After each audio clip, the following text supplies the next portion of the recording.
ठीक है चलो, स्टोरी बहुत ज़्यादा बकचोदी है, सुन लो। जब 12th खत्म करी ना तो मुझे बस मेरिट से बाहर आना था। मैं यहाँ नहीं रहना और, तो घर वालों ने कहा ये ड्रॉप कर लो। मैं कहा हाँ दिल्ली जाकर यहाँ नहीं रहेंगे।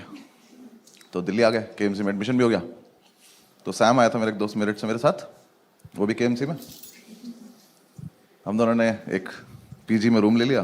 काफ़ी आलीशान रूम था, 2 सिंगल बेड थे, अलमारी के नाम पे एक माचिस की डब्बी लगी थी दीवार में।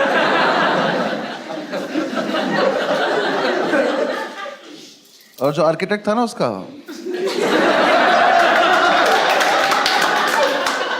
वो थोड़ा नशे में था। उसने 2 दरवाजे बनाए थे, एक दरवाजा सड़क पे ही खुलता था,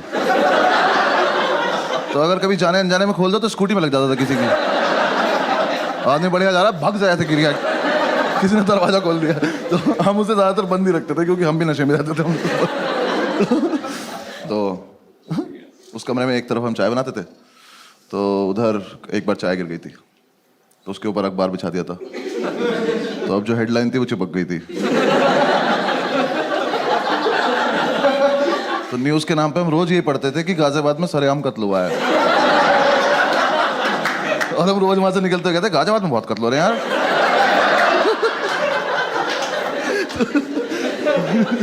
थोड़े दिन हम रहे, फिर हमने डिसाइड किया कि यार दारू पीते हैं। यार देखो, मेरिट से निकलने का मेन पर्पस ये था, क्योंकि मैं बचपन से अपने पापा को देखता रहा था कि शाम को इस आदमी को ऐसा कौन सा पदार्थ मिलता है कि ये खुश हो जाता है। मैंने कहा मुझे यही चाहिए। और दारू की जितनी बॉटल आई ना घर में, मुझे एक भी बॉटल हमने कभी फेंकी नहीं, तो सारी हम संभाल के रखते थे। क्यों पता नहीं, ये म्यूचुअली डिसाइड भी नहीं होता यार, वो बस आई, फिर हमने कहा क्या हमारी तो है। इसने मुझे सिगरेट भी पिलानी शुरू कर दी, मीठी मीठी बोल के। भाई पी के देख, मीठी मीठी लगेगी। मैं कहते पी के देखी, मुझे लगी भी। मैंने कहा सही है। जितने लोग स्मोक करते हैं उन्हें पता होगा कि छोटी गोल्ड में से ना धुआं बहुत आता है। जो नहीं करते मैं बता रहा हूँ आप। हाँ, ऐसे गूगल मत करने लग जाना, आता है वो। पता नहीं उसके हाथ कुछ बीमारी है, वो पुरानी सिगरेट कभी खींच लेती है, पता नहीं क्या उसके साथ। तो ना कमरे में धुएं से बादल बना के और बस उसे बैठ के देखता रहता था। मैं पूछता था क्या कर रहा है, कह रहा भाई देख उसमें कुछ दिख रहा है। मैं क्या दिख रहा है, कह रहा देख एक कुत्ता दिख रहा है। तो मैं देखता, मैंने कहा हाँ दिख तो रहा है। फिर हम दूसरा बादल बनाते थे, फिर हम दोनों कुत्तों की लड़ाई कराते थे। तो ठीक चल रहा था हमारा, फुल ऑन एंटरटेनमेंट चल रहा था। फिर एक दिन हमने ऐसे डिसाइड करा कि आओ थोड़ी बहुत सफाई वफाई कर लेते हैं। हम निकले घर से कि थोड़ा सामान वामान लेके आते हैं। बादल बना के, कमरा बंद करके, ताला लगा के हम लोग गए। पास की एक दुकान थी, वहाँ जाके हम भूल गए हम क्यों आए थे, सिगरेट पीने लगे।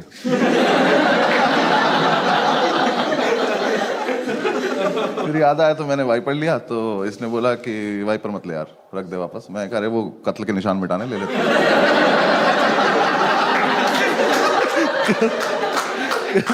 कह रहा कि नहीं कोई जरूरत नहीं है, मैं कर लूंगा अपने आप। मैं कहा अच्छा ठीक है। तो हमने बेसिकली हम कुछ लेने गए थे, बिना लिए थोड़ी देर में घूम घाम के वापस आ गए। तो हमारे यहाँ गैलरी थी, यहाँ वॉशरूम था, रूम से काफी दूर। आर्किटेक्ट होगी उसकी कुछ दिक्कत, मुझे नहीं पता क्या। तो ऐसे वॉशरूम था, चाबी इसके पास थी कि भाग के आया और वॉशरूम में घुस गया। तो मैंने कहा चाबी, कह रहा नहीं दे रहा। ये क्या फेटिश है कि मैं चाबी छिपा लूंगा अपने पास। मैं कहा भाई या तो मुझे भी अंदर ही बुला ले, मैं भी बाथरूम में आ जाता हूँ। तो कह रहा नहीं मैं चाबी नहीं दूंगा जब तक मैं बाहर नहीं आता, तो बाहर घूम। मैं कहा और अंदर कुछ नहीं कर रहा है, छप छप की आवाज आ रही पानी की। पता नहीं बाल्टी में चाबी ही डुबो रहा था। मैं कहा भाई दे दे चाबी, 2-3 बार मांगी, नहीं दी। मैं कहा ठीक है बाहर में जा, मुझे कुछ से कुछ काम है। मैं बाहर आया, ऐसे थोड़ा सा ओपन एरिया था, उसमें ऐसे गोल गोल घूम रहा था। मैं ऐसे घूम रहा था तो मैंने देखा हमारे रूम के बाहर एक आदमी खड़ा हुआ बैग टांग के। तो मुझे लगा ये सेल्समैन होगा, कुछ बेच रहा होगा। तो मैंने कहा अरे टाइम पास तो मिल गया, आओ इससे बकचोदी की जाए। तो मैंने कहा हाँ भाई क्या बेच रहे हो। वो कुछ बोला नहीं। मैंने कहा बताओ ना क्या बेच रहे हो। तो वो पलटा, कहता तुम कौन हो। मैं कहा मैं कस्टमर, बताना क्या बेच रहे हो।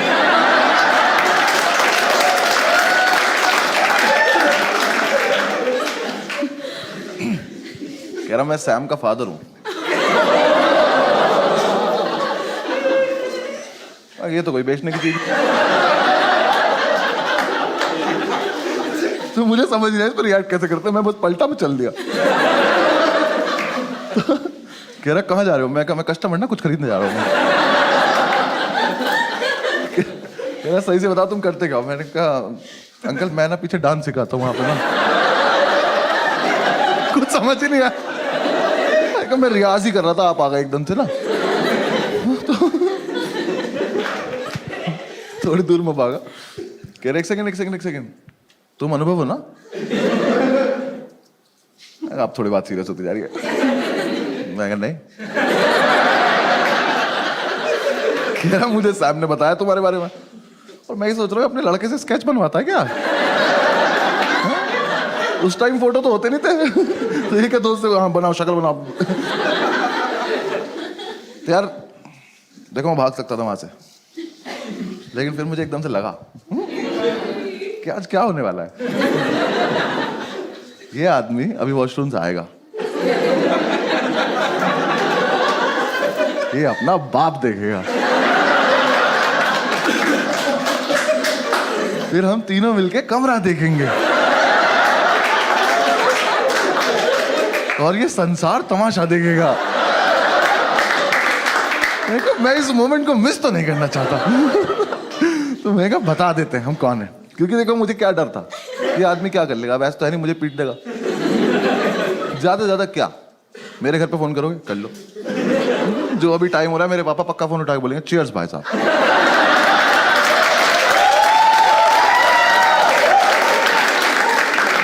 मुझे कोई लोड नहीं था, मैंने पूरी कैलकुलेशन की अपने दिमाग में। मैं कहा बता देते हैं। मैंने कहा हाँ अंकल मैं अनुभवी हूँ, मैं तो ऐसे ही मतलब थोड़ा मजाक कर रहा था आपसे।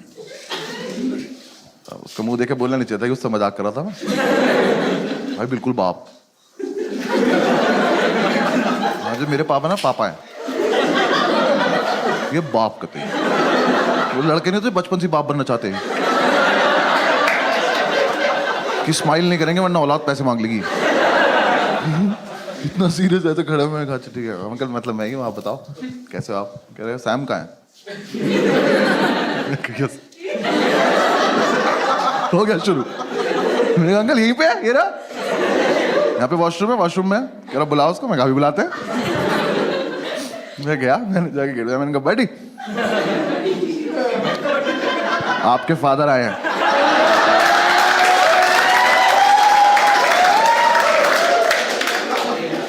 ये चमन चूतिया अंदर से बोला नहीं मिलेगी चाबी।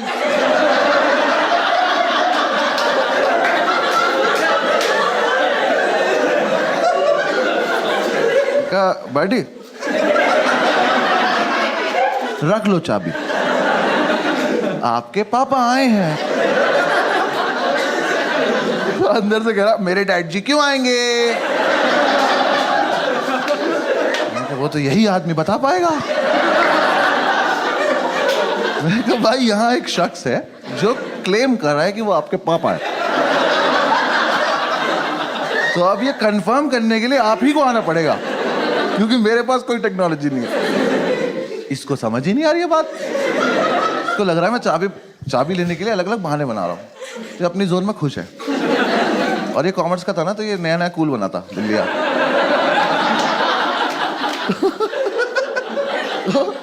इसने कूल बनने के लिए दिल्ली आके कुछ लड़कों से दोस्ती करी थी और एमिनेम सुनना शुरू किया था।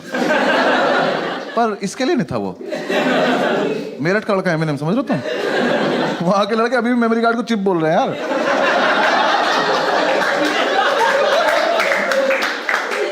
तो मैंने से फिर से बोला, मैंने कहा बाडी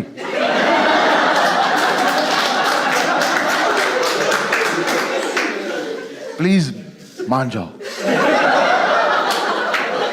आपके पापा आए हैं। अंदर से कह रहा है buddy love the way you लाई।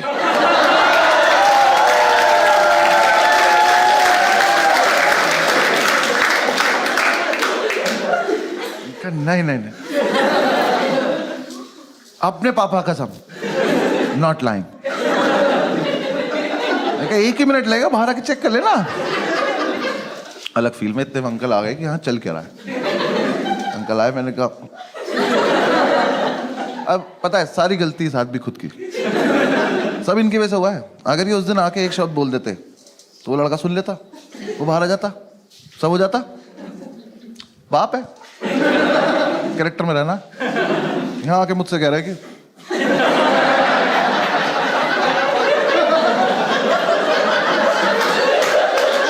मैं बहन से मम्मी मुझसे क्यों बोल रहा हूँ? ये तो ना लड़का अंदर तुम्हारा। हाँ, बोल दो ना। नहीं, कुछ खड़ा है शांति से। मैंने कहा आ गए।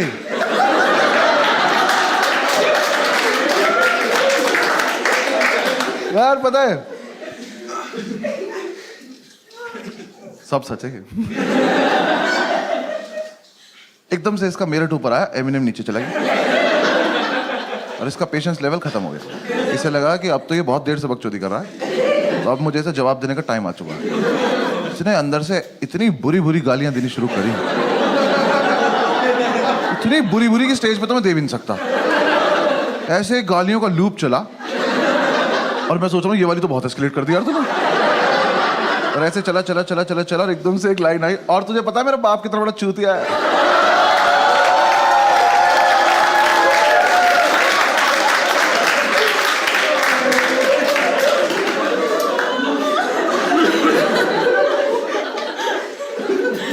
देखो मैं इतनी रेंज में था कि थप्पड़ खा सकता हूँ। फिर मुझे लगा कि अब ये बकचोदी चलती रहनी चाहिए। तो मैंने कहा कैसे?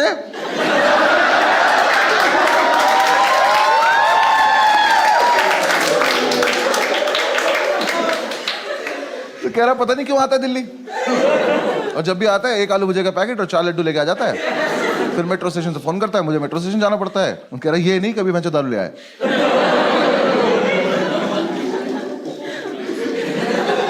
अंकल आपके संस्कार है, मतलब ऐसा ये चल रहा है अभी भी। अब ये किसी और चीज को गाली दे रहा है जो हमें नहीं दिख रही है, अंदर ही कुछ है जिसे ही गाली दे रहा है। मैं कहा अंकल चले यहाँ से, आज का तो हो गया होगा, चले। सारी सुन के जाओगे क्या? इतनी दूर गए होंगे, वॉशरूम के गेट में ऊपर जगह थी, इसने ऊपर से चाबी फेंक दी। कह रहा ले तू भी क्या याद रखेगा? मैं याद रखूंगा? बड़ी एक बार बाहर तो आओ, तुम क्या क्या याद रखोगे? और लेकिन मुझे एक डाउट हुआ कि यार जितनी गाली अंकल ने खाई, ये आदमी अब ये नहीं देखेगा औलाद किसकी है, अब ये मानना चालू करेगा जो आएगा। तो मैं ऐसे महीने अब अंदर नहीं ले जाना चाहता था, क्योंकि मेरे हिसाब से तो सबसे बड़ा जो पिटाई का इवेंट था वो तो रूम ही था ना हमारा। ये तो उससे पहले ही इतना कुछ हो गया, तो मुझे लगा इसे आ जाने देते तभी रूम दिखाएंगे, मैं नहीं जा रहा। अंकल कह रहे चाबी उठाओ। मैंने चाबी उठाई, मैं उठा के खड़ा हो गया। कह रहा चलो, मैंने कहा हाँ चलने चलो। गेट के सामने जाके मैं खड़ा हूँ। कह रहे खोलो, मैं भूल गया कैसे खोलते थे। यार वो ताला भी ना 20-25 बार में खुलता था, मैंने उस दिन चाबी लगाई, कट से खुल गया वो।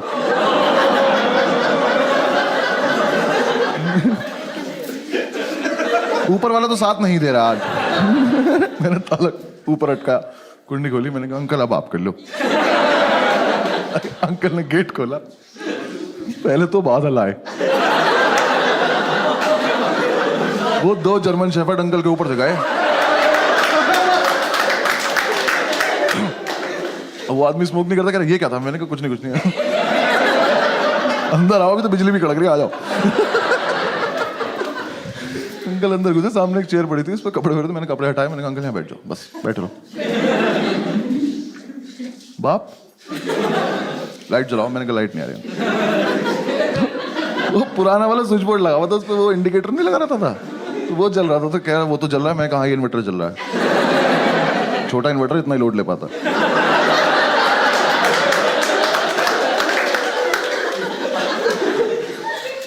उठे, लाइट जला दी जाके। मैं कहा इसमें आप अपने आप किया, आपने जो किया। अब देख लो। कमरा देखा, मैंने लाइव हार्ट अटैक आते देखा। उनका हाथ ऐसे दिल पे गया, मैं कहा ये मरेगा, मेरे नाम लेगा। मैंने कहा मना करा था ना मैं। बैठ जाओ। बैठ। तो उन्होंने सारी बोतल देखी। तो पहले तो नहीं ये समझ में नहीं आया कि शराब पीते हैं कबाड़ी काम करते हैं।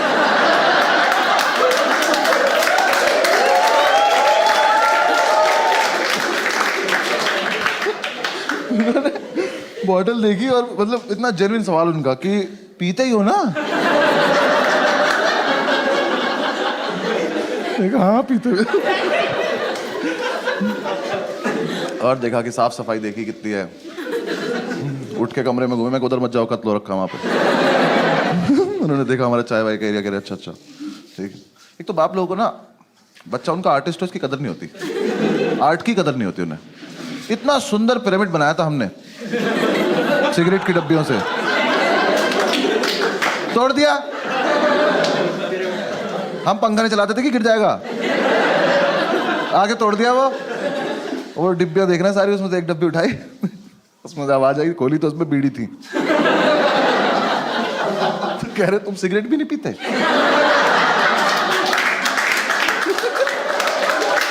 नहीं अंकल पीते हैं, ये रात को 2 बजे का इमरजेंसी वाला है। वैसे भी बहुत पैसे बेचते हो ना भाई। वो कैरेक्टर आदमी थे यार वो। सैम उनसे पैसे मांगता था ना कि ये वाली 2 बुक्स चाहिए, पैसे दे दो, तो वही वाली 2 बुक भेज देते थे।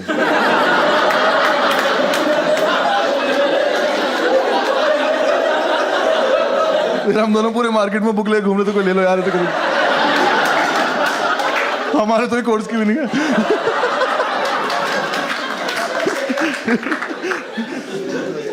अंकल ने देखा पूरा माहौल वाल, बैठ गए। अब वेट चल रहा है। मैं अंकल चाय पियो, कह रहा चाय पी तो तुम लोग। मैं बकचोदी करने की जरूरत, टॉन्ट मत मारो, पी नहीं है तो बताओ। मैं बहुत देर से वेट कर रहा हूँ, यहाँ पिटाई नहीं हो रही है। भाई इतने में हमारे सैबिनम साहब, देखो इस लड़के को बिल्कुल नहीं पता है बाहर क्या हो रहा है, इसकी दुनिया कहीं और है। ये वॉशरूम से निकला, इसका ऐसे हाथ निकला, ये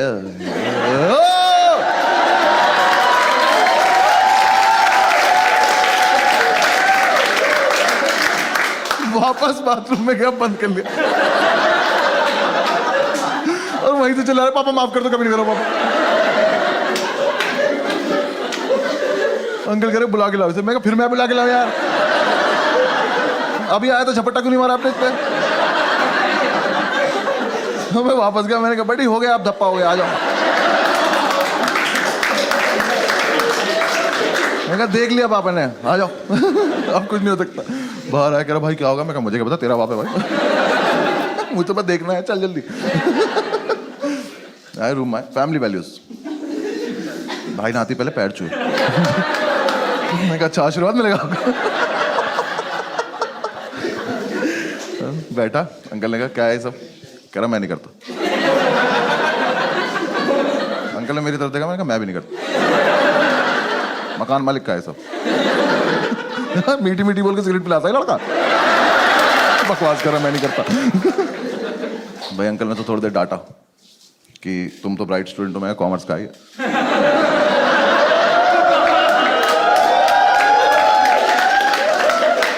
कह रहे बेटा ये सब करने की क्या जरूरत है, फलान ठिकाना। वो डांटे। मैं कहा अब मारेंगे, अब मारेंगे, कुछ नहीं। उठे, खुद बाथरूम गए, तुरंत वापस भी आ गए। मैं कहा इनका क्या चल रहा है इनकी फैमिली में? इन लोगों को सीधा सीधा टारगेट दिख क्यों नहीं रहा अपना? सामने मारो पैंच की तरह। फिर वो आप बताए, फिर उससे बातें कर रहे हैं कि तुमने मतलब क्यों किया होगा ये, बेटा गलत चीजें हैं। और मेरी तरफ देख के कह रहे हैं लड़कों के साथ रहना छोड़ दो। मैं कहा छोड़ देना, अभी मुझे वो दिखा दो जो देखने के लिए बैठा हूँ। कुछ नहीं, मैं ऐसे घूम रहा, मैंने अंकल का बैग देखा तो उसमें एक आलू भुजिया रखी, 4 लड्डू रखे। मैंने आज तो नहीं निकालेंगे, आज तो इसे वापस ले जाएंगे। आज तो बात कर रहे हैं, उसे करते करते उन्होंने आलू भुजिया निकाल दी। मैं कह अरे यार, कहते ही शर्म नहीं आ रही, अभी गाली खाई है। आलू मुझे रख दी, 4 लड्डू रख दिए। कह रहे बेटा सुनो, ये सब बिल्कुल बंद कर दो और वीकेंड पे मेरे उठाओ, तुमसे बात करता हूँ। बैग उठाया और चल दिए। ये क्या टाइम वेस्ट हुआ मेरा? ये तो मतलब इतने कैरेक्टर में थे क्यों आप? अगर आपको इतना ही इजी काम नहीं आता तो भाई वो चले गए। मैं कहा ये क्या हुआ है यार, तेरे पापा तुझे मारते नहीं है? कह रहा भाई मेरे पापा तो मुझे वाइपर से मारते हैं।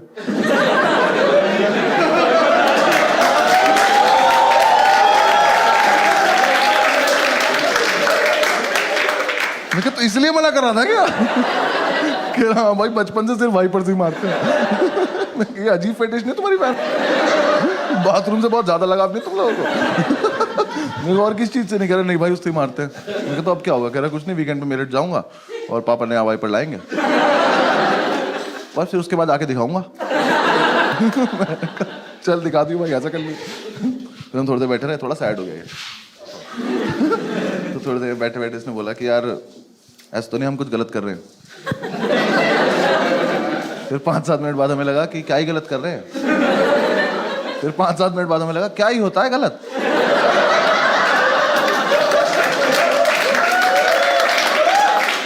किसी के लिए गलत, किसी के लिए सही होता है। तो हमारे पास एक और क्वार्टर पड़ा था, हमने वो निकाला, एक एक पैक बनाया। भुजिया आई थी, इसका यूज भी तो करना था। हमने भुजिया गोली, अपने अपने बादल बनाए।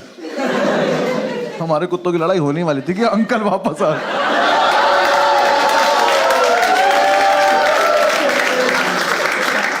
भाई वो दुकान से वाइपर लेने गया था, उनने स्वीटी नाम के वाइपर से जो सूता है ना उसको तो घुमा घुमा। अंकल देखे मेरे, uncle love the way you lie.